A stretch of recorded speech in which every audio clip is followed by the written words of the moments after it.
I've never played Oblivion, by the way.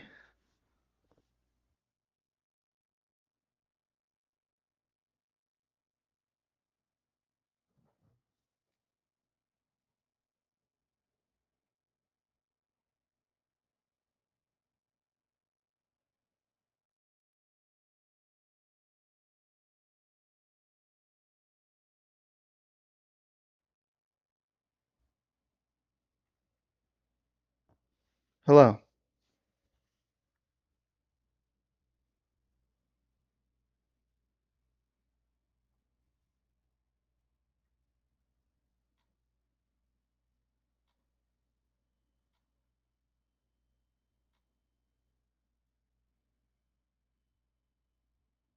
And for how we make games. It's not actually an exaggeration.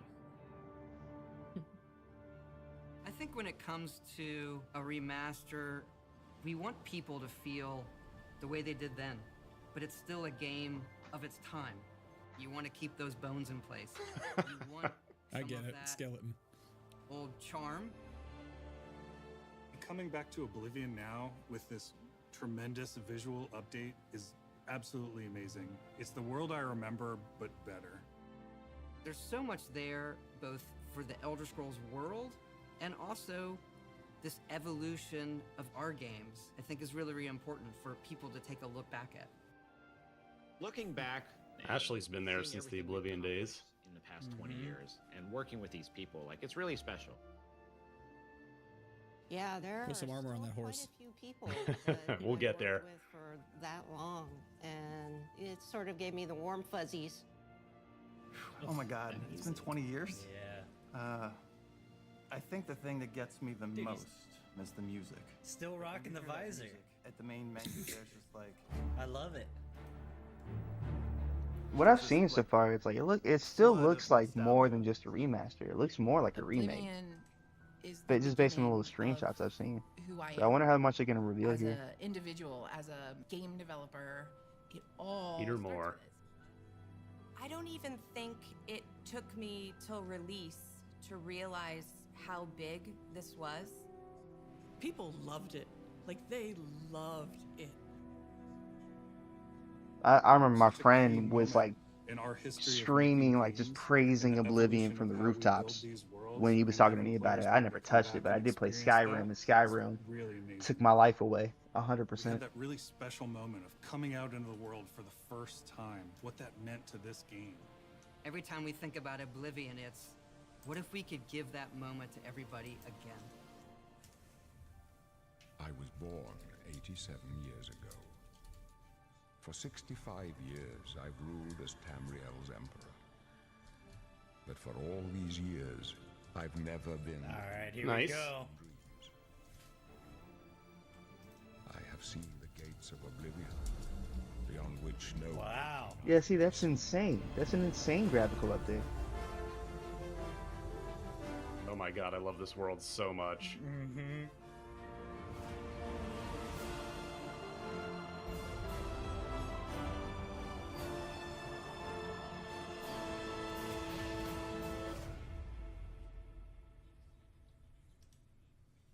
Whether you're reliving these moments or experiencing them for the first time, the world of Oblivion Remastered immediately looks and feels incredible. When we decided to remaster Oblivion, we were really picky about finding the right partner. From the very beginning of this project, we had one rule. We weren't going to do this if we weren't going to be able to do it right. Our partners at Virtuous went above and beyond to bring our vision to life. The care and love they've poured into the Oblivion Remaster has been absolutely breathtaking.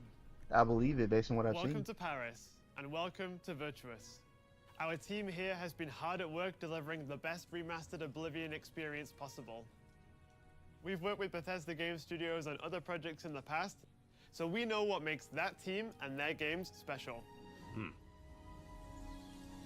Looking good, Gate. We wanted to make the remaster more friendly to gamers with modern hardware. This is Oblivion in its most complete form.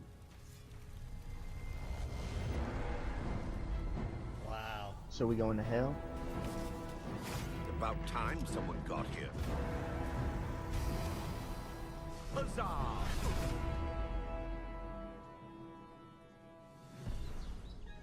Those familiar with only some Elder Scrolls lore will now be able to experience the events that set the stage for Skyrim.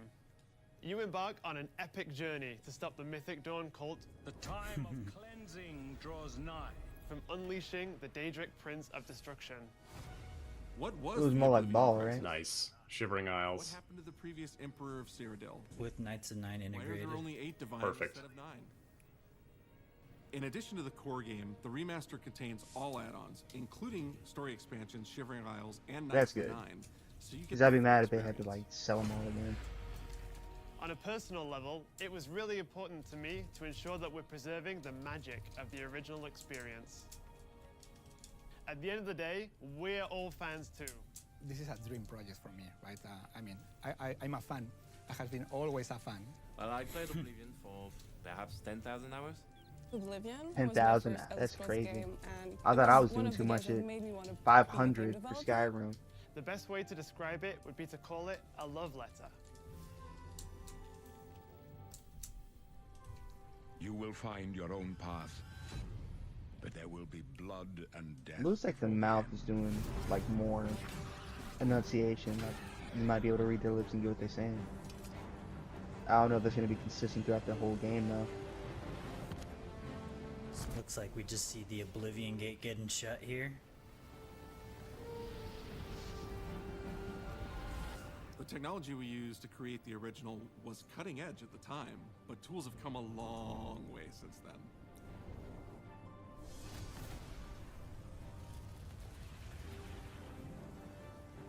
The original Oblivion. Now that's the start of the Shivering Isles DLC.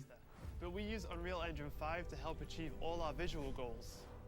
We think of the Oblivion game engine as the brain and Unreal 5 as the body. The brain drives all the world logic and gameplay, and the body brings to life the experience that players have loved for almost 20 years. But it's not just about pure fidelity.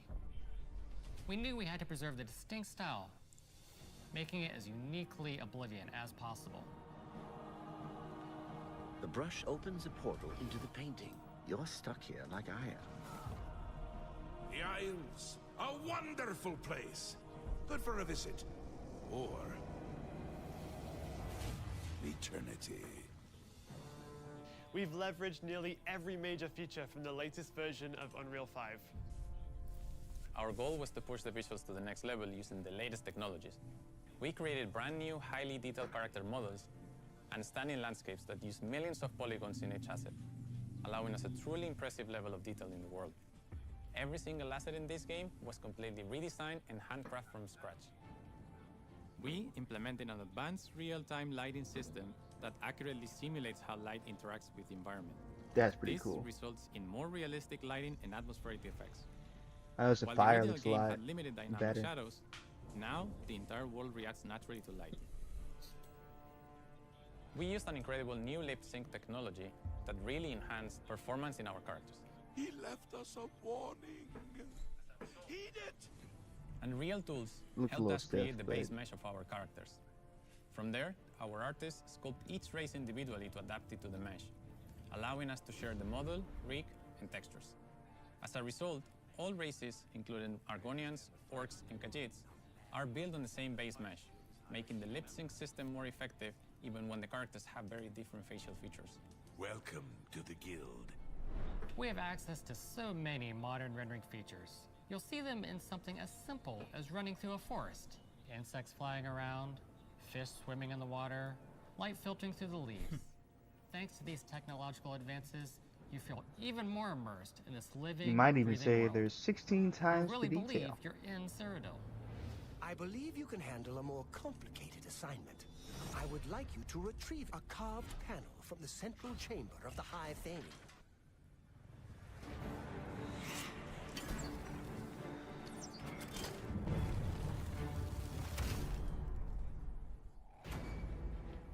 It's not just visuals that we've modernized in the remaster.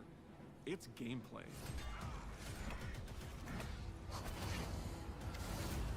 It's UI and UX. It's audio. We've updated features Gladiator and systems fights? across I'm the all board. over that. We've changed the approach to leveling, which I think will make a lot of people happy. It's inspired by the leveling systems of both Oblivion and Skyrim. There we go. It's the best of both worlds. You hear that, Jada? Changes to leveling. We were able to fully recreate the character models, creating a physicality that feels more human. You see that in places like combat animations. There's a lot more separation between the upper. Yeah, I feel like calling this a remaster is kind of underselling it, you know? Well, but you know what? Better that than the opposite. I feel like too often it's the opposite in gaming. No, this is killer. This is Under-promise, over-deliver is preferred. Yep. And this is looking fantastic so far. Controller feedback. A heck of a lot better than those leaked JPEGs from Virtue's own website. That didn't really do this any favors. Mm-hmm. There's a proper third-person perspective now. The original had third person, but there was no crosshair, and we felt the experience could be modernized. One of our goals was for a third-person Poor view dear. that compared to Starfield in terms of playability. Now, the third-person perspective has all the same control you get from the first-person view. You have my ear, citizen. When Oblivion first launched, Greetings. How goes it? Dude, that's so funny. Storage limits meant we couldn't have unique voiceovers for all the races. Nice. That's cool that they went back and added more NPC dialogue. Or different voices. Represented in the game now sounds unique. Can't stand the sight of those creatures. We also made sure to keep in all of the quirkier dialogue. I really like the way they say hello. Sometimes it's so random and then they just, hi there. Hi there. But it's like so nice and creepy at the same time. Stop! You violated the law. Stop! You violated the law. Stop, criminal scum. Stop right there, criminal scum. Cheese for everyone. Cheese! Well, the other part of this too is we're also watching this on like a compressed stream. Having it running natively on my big TV behind me from the is Imperial gonna Palace. It's gonna look even better. The reading room. Oh shoot. The blind priests will deliver a scroll to you. This is a pretty major quest they're just showing here. I've chosen you because you are the best. Good luck. Well, the statute of limitations on spoilers for this game is up, so I wouldn't worry about it. Stop! You violated the law. Your stolen goods are now forfeit. Then pay with your blood.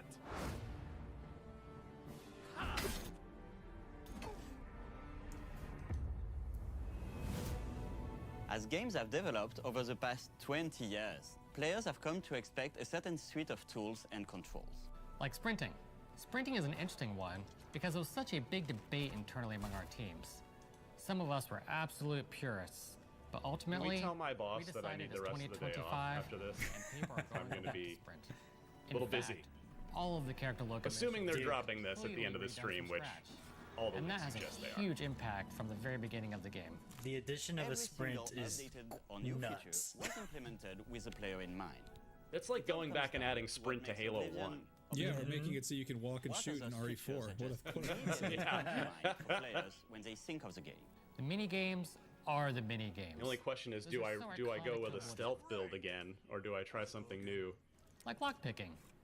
Oh, you know you're going stealth, Archer. But you can't change it too much because it's part of the core experience.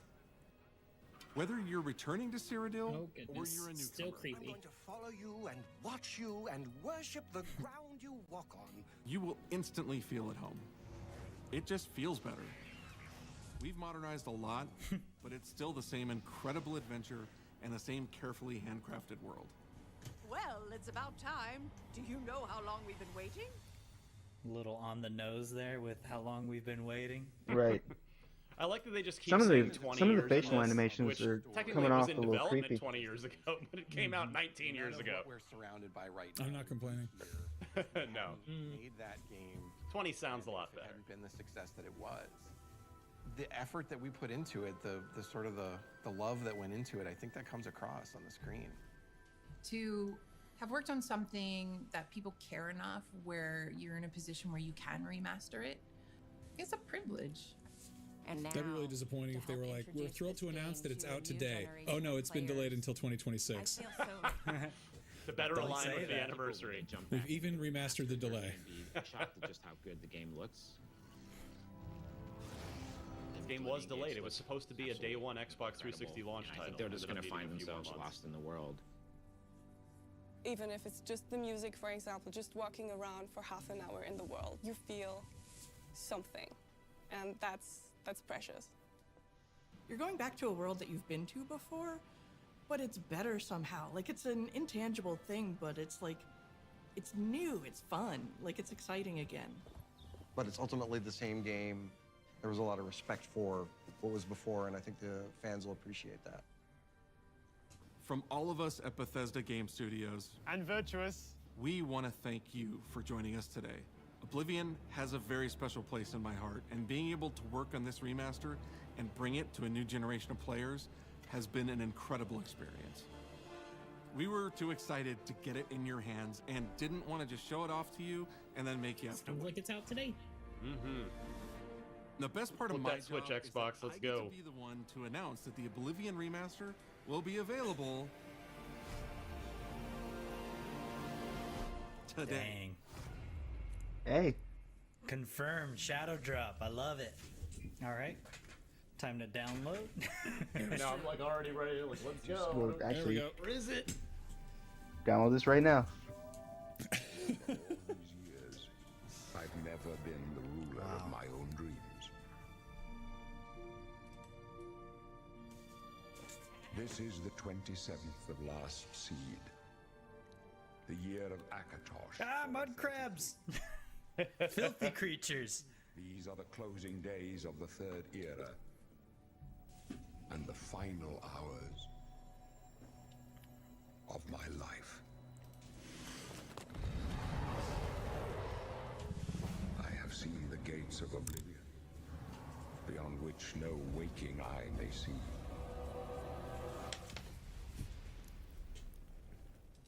This is only the beginning. Worse is yet to come. Looks clear.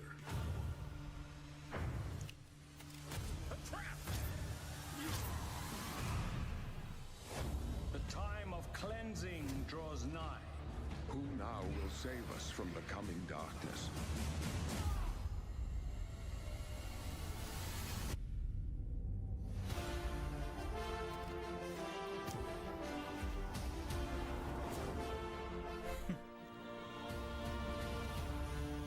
There's your horse armor. There's that horse armor, baby. Here you must find your own path.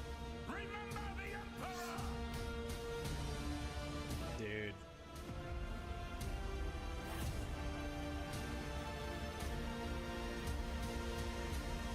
Oh, they actually showed the unicorn.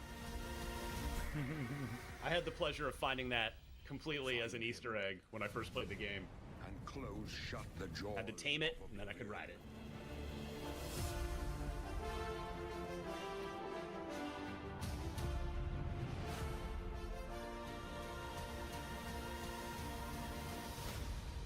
You do get horse armor if you get PS5, it. yep.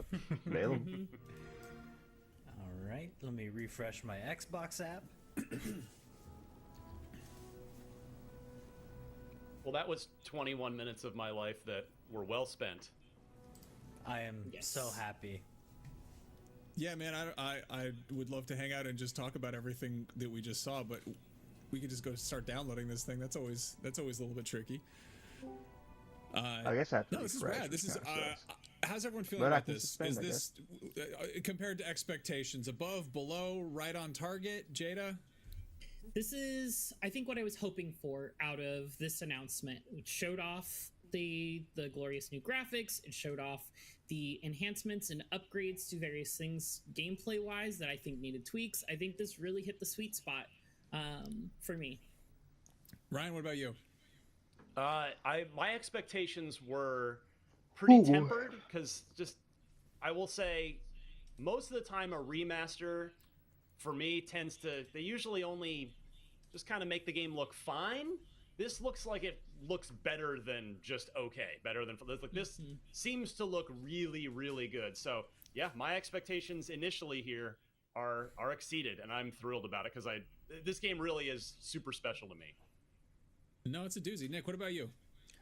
I mean, likewise. I was worried that this would just be a 720p upscale to 4K export as Xbox Series X and then ship it. But no, this it took my breath away. When we left the sewers, they showed footage of you leaving the sewers, and you gaze upon an island with the Aelid ruin on it.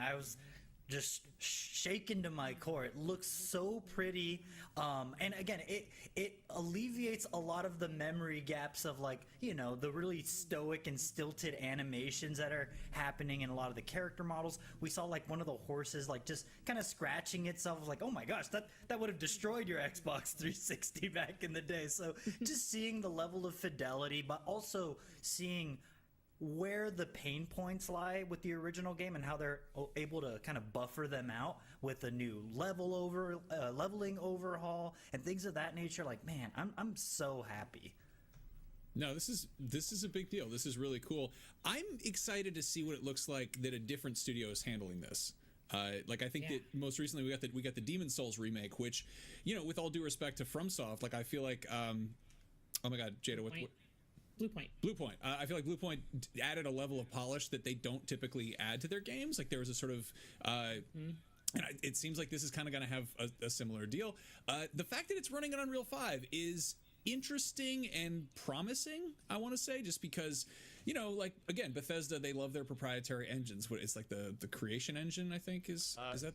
That's what they call it now. It was Gamebryo back when it was made, and it sort of, they just changed the name of it. It kind of evolved into and it's got its charm, but again, it's like I can't help but feel like, again, I don't make games, but I feel like if you're also, you know, if you're staffing up and trying to get people who've been cutting their teeth on this, you know, widely available engine, maybe there's less training involved than showing them the ropes for this, like, you know, jerry-rigged thing that was developed in house, which is, you know, a nice perk there, but. Yeah, not only that, Max, but it does beg the question, is the Elder Scrolls 6 throwing creation out, and are they going to do Elder Scrolls 6 on Unreal? Because, you know, why would you remaster this in Unreal? Why would you spend those resources, again, getting everybody on those tools? And also, the complaints about I don't see it yet. are pretty widespread at this point. Starfield really kind of felt like, and it was said at the time when the game first came out, it's like, not that it's a bad looking game, but there's a lot of, I would just say, kind of technological artifacts in it, from the way the NPCs look, and there's just a lot to it where I for one would, if Bethesda announces that Elder Scrolls 6 is going to be on Unreal, and that they're letting creation go after 25 years or whatever it is, I'll be happy about it. I am not married to Creation Engine. I think it'd be great if this is kind of a harbinger of what's to come. Yeah. Elder Scrolls 6. I mean, I think it says a lot that, like, CD Projekt Red, you know, they had their Red engine developed in house, and they put out two of the best RPGs of all time with The Witcher 3 and Cyberpunk, and then with The Witcher 4, they're like, nah, we're doing Unreal. Yeah, I don't know if if the engine has what they need out of it, or if it's just, you know, one less thing to try to fine tune and worry about. But yeah, it's promising. But yeah, as for, I mean, it would be really awkward if Elder Scrolls 6 came out and looked like not as good, or like just very different from Oblivion. Like, obviously, game, you know, sequels look different from each other, but the level, if it didn't have this kind of polish and such with the lighting and such that they really touched on in this stream. Elder Scrolls 6 won't be out on this generation of consoles. I don't think so. That's true. It's a good point. I think that'll be a moot argument. Yeah, that one's a ways off. They I'm alluded really to about this. working on it, right? They just at the very top, like, oh, while we're working on this, we decided to make this. That was very carefully choreographed damage control in advance. Like, they know full well that people are like, I mean, they announced the Elder Scrolls in, was that 2018? Yeah. Like, it's been there for a cool minute, and it's kind of like, yeah, I mean, it's nice that we have something to play. Can I make a confession here? I never played Oblivion. Like, my first foray into Bethesda stuff was Fallout 3, and then I fell head over heels in love with Skyrim, and I kind of, you know, the sort of the hype around Skyrim was infectious, and I was like, oh, it's like Fallout with swords, okay, and everyone's like, no, like, Oblivion was, and I'd sort of like been, you know, aware of Oblivion, like I knew it was like a big deal, but I think, like, you know, getting completely sucked into Skyrim, phenomenal game. Going back to Oblivion afterwards it takes some adjustment, you know, like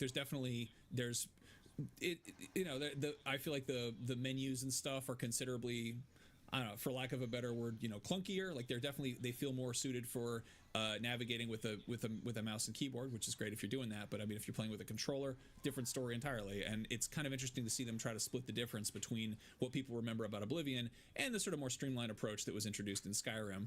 Obviously, they're definitely they're aware of how many people played Skyrim. It's like the 5th best-selling game of all time or something like that. It's absurd because they put it on every platform possible. So yeah, this is going to be a lot of people's first foray into this game. I think it's safe to say that. And yeah, I don't know. Not to boast or anything, but I have no idea what I'm in for. I'm going in pretty blind. Here's the thing, Max, is you are far from alone on that, and I'm a little envious of you that you're gonna. It feels really good. First time. Yeah, it's because there's a whole generation of gamers that just like age-wise grew up with Skyrim in the way that like I more or less grew up with Oblivion. So this it's kind of weird that Elder Scrolls 4 will be the first new mainline Elder Scrolls game for like an entire generation of Elder Scrolls fans, while we all collectively sit here for another 4 or 5 years and wait for Elder Scrolls 6. So yeah, it seems like Bethesda they've taken that very much to heart, and they are trying to treat this remaster with that kind of level of care. Like, oh, we can't phone this in, or we're gonna get just killed. So I applaud them for really putting in the effort here. And imagine, I was thinking this morning, like, imagine if this had actually been like, if the secret had been kept. That if this were really truly a shock this morning, I mean, we knew what was coming, but I think it speaks to how well this has come across so far after this 20-minute stream, that we're all this excited about it, even after the surprise was spoiled months, actually, years ago from the Microsoft FTC case documents. Oh my goodness, I forgot that's where we first learned about it. It's that's like finding out what you're getting from Christmas in the court proceedings of your parents' divorce. That's like such a sad way of having that spoiled. I mean, the thing that I'm excited for people like you to experience, Max, and again, there's no spoilers in this, but I do think far and away, I think Elder Scrolls 4 Oblivion has the best guild quest lines in the entirety of the Elder Scrolls. Even if if you don't care for the sword and board of the traditional, the companions in Skyrim, I think the Fighters Guild blows it out of the water. I think the Mages Guild blows it out of the water. Thieves Guild, Dark Brotherhood, incredible stuff. And I think there's also a lot of good, just side quests and a lot of things to discover in that open world. Stories and side quests that don't have official quest logs. A lot of really fun stuff to dig into. And they're all handcrafted. They're all handcrafted. There's no procedurally generated quests in them. No live service elements. Sword. It's just an old-fashioned video game. What a treat. No, I love that. Too, the big thing is the biomes, because Cyrodiil is so vastly different from Skyrim. Skyrim is very mountainous, very Nordic inspired, whereas Cyrodiil, I think a lot of times people consider it like a very cartoony fantasy look, but there's like bogs, there's swamps, there's lake. I mean, it feels like a dime store, fantasy novel that you're just like, oh, I want to go to, what is this place called? Tamriel, Cyrodiil? All right, let's go check it out. It feels very much a flavor of fantasy for everyone, which I'm super duper hyped for people to get into. That's something that I specifically really love about the Elder Scrolls in general. That's what kind of hooked me on Skyrim. Is it generic is the wrong word. I want to say archetypal. It has such a traditional sort of old school approach to fantasy that it reminds me of Lego castle sets or Playmobil, where it's almost like it is so it's so kind of I don't know, kind of, again, boilerplate, generic is the wrong term. It is that sort of just, universal, what is fantasy? It's got dragons, it's got knights, it's got that kind of stuff. And because of that, you get to kind of fill in the blanks with your own, it feels like it allows for some real role playing, because I don't know, a lot of kind of, I don't know, more ambitious fantasy, again, I'm making it sound like it's a bad thing. I really do love it when there's a kind of old school approach to fantasy. When some things get too out there and too weird, I'm like kind of just second guessing the world because I'm like, I don't know how I feel about this place. This is, I don't know. But it's like, this is just makes me feel like a little kid again. You know, I'm running around with a sword fighting dragons or, you know, imps or whatever. It's the strength. That's the strength in good world building is when you have this kind of consistency in the rules of the world and what makes sense. And when those types of things break during your experience, it pulls you out immediately. And, you know, thankfully, outside of bugs and stuff that we usually get in Bethesda games, that they usually do a really good job of keeping you immersed in the world and not breaking their own world's rules.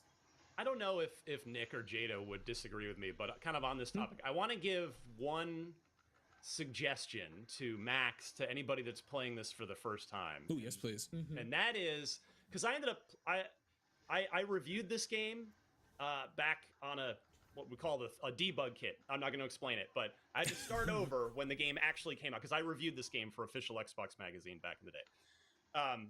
And I deployed this strategy on the second time, and I had an even better time with the game. And so my suggestion, my polite suggestion, is to either power through the main quest right away or ignore it completely until you've kind of had your fill of everything. And the reason I say that is, if you want to, I don't think this is really a spoiler, but there are Oblivion gates. We saw them in the video.